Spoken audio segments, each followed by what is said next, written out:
Good evening to all of you my dear student.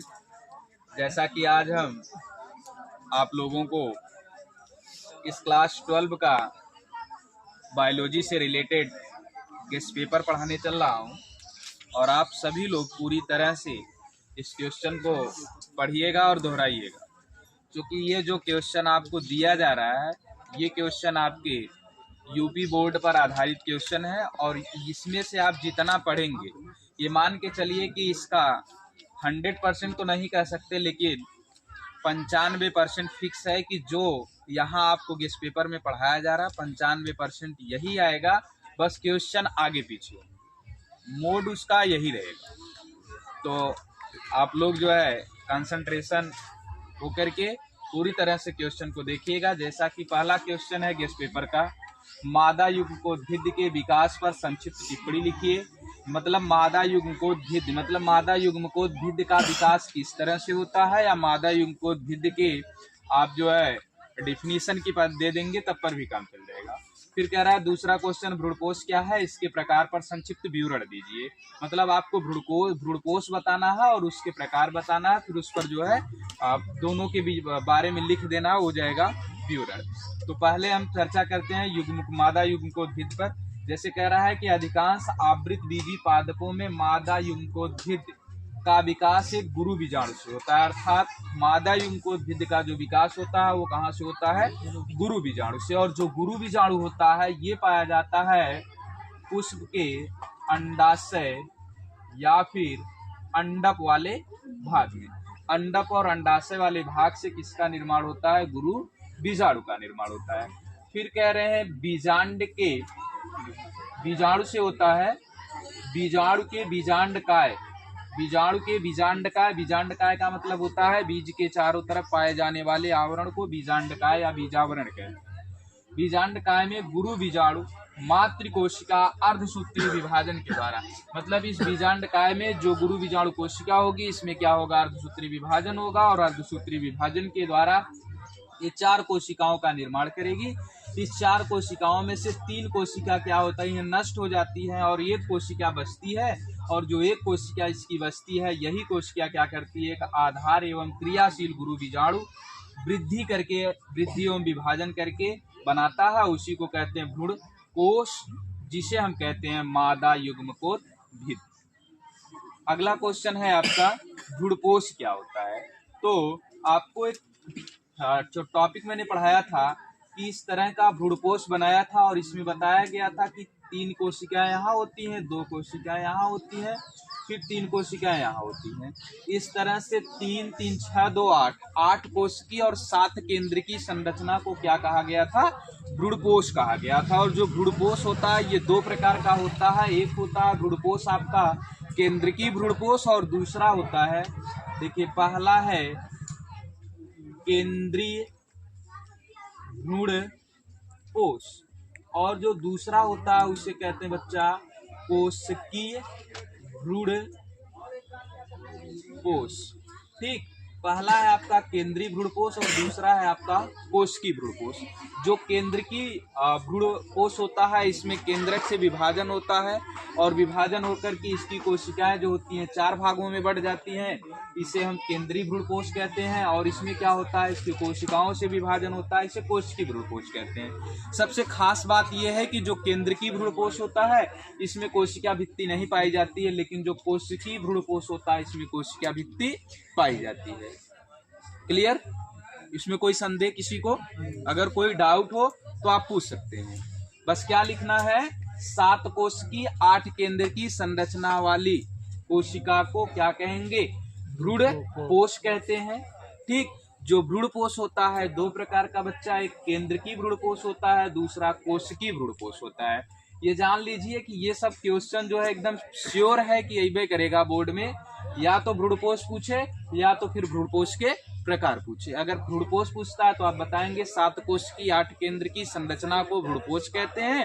भ्रूणपोष 2 प्रकार का, एक केंद्रकी होता है, दूसरा कोशिकीय भ्रूणपोष होता है। केंद्रकीय मतलब जो केंद्रक से निर्माण करता है, और कोशिकीय मतलब जो कोशिकाओं से निर्माण करता है।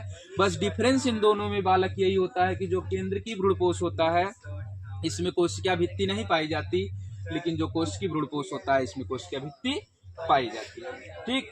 और केंद्रकीय भ्रूणपोष जो होता है इसके कुछ आपको एग्जाम्पल बता देते हैं। जैसे कच्चा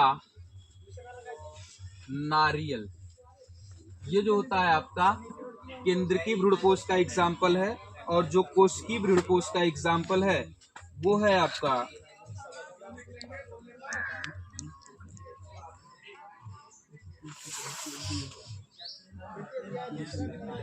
ये कोशिकीय भ्रूणपोष का है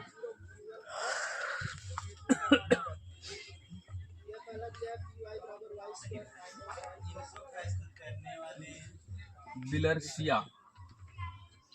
ठीक, यही दो एग्जाम्पल है।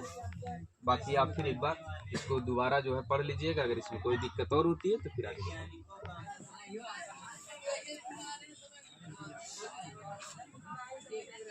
देखिए क्वेश्चन नंबर 3 है आपका एमटीपी।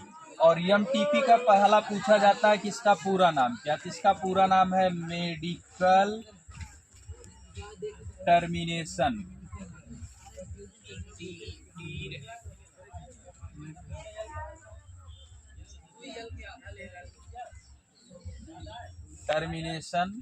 ऑफ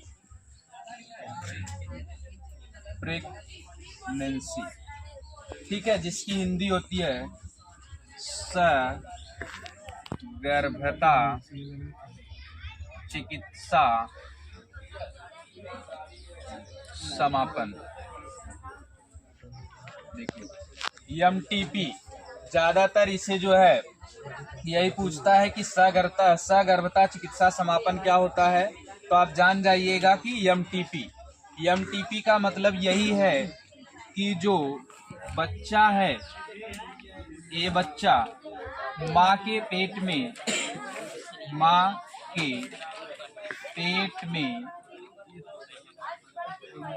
जो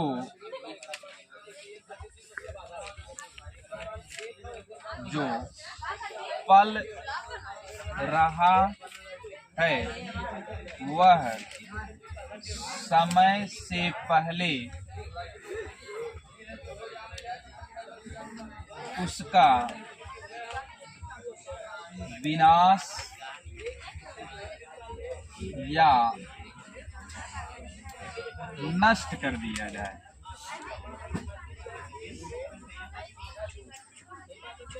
तो उसे एमटीपी कहते हैं।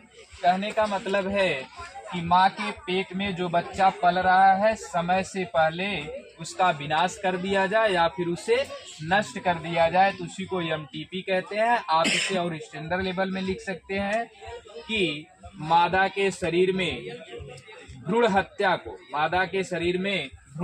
को या मादा भ्रूण हत्या को ही क्या कहा जाता है, एमटीपी कहा जाता है। एमटीपी जो करवाई जाती है, एमटीपी का जो समय होना चाहिए बच्चा वो फर्स्ट तिमाही होना चाहिए।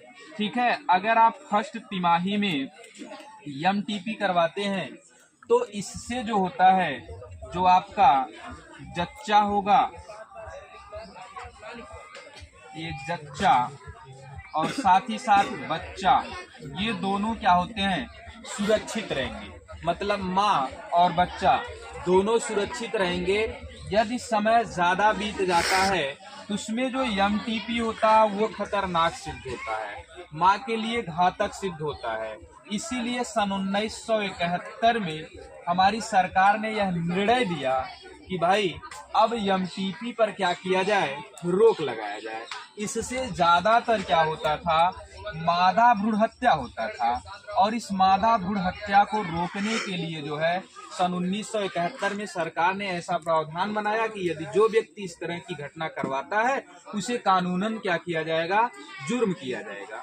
इसी प्रक्रिया को क्या कहा जाता है, एमटीपी या मेडिकल टर्मिनेशन प्रेगनेंसी अर्थात सगर्भता चिकित्सा समापन। ओके।